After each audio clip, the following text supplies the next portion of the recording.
Next stop, Causeway Bay. Ang Causeway Bay ay isa sa mga lugar dito sa Hong Kong kung saan talaga namang dinadayo rin ng ating mga kababayan sa tuwing nagbabakasyon sila dito sa Hong Kong. Huwag kayong mag-alala kasi bawat MTR stations meron namang mga designated exits kung saang lugar kayo dapat pupunta.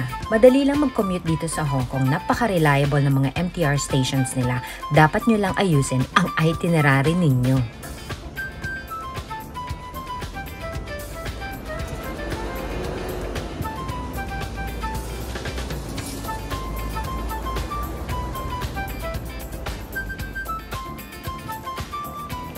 Dito sa Fashion Walk Street or Exit E ng MTR station, marami kayong makikitang mga branded na shops.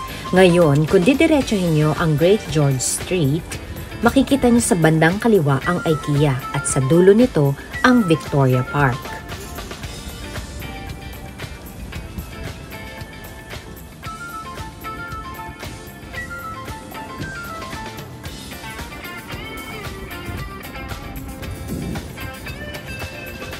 Meron din namang McDonald's dito, pero tandaan nyo, hindi rin ganun kamura ang mga bilihin dito, including yung mga meals dyan sa McDo. Ito naman ang Sogo Department Store. Kompleto dyan. Clothings, shoes, bags, makeups, toys, groceries at kahit pambahay, meron dyan. Naranasan nyo na bang sumakay sa mga double-decker buses at trams?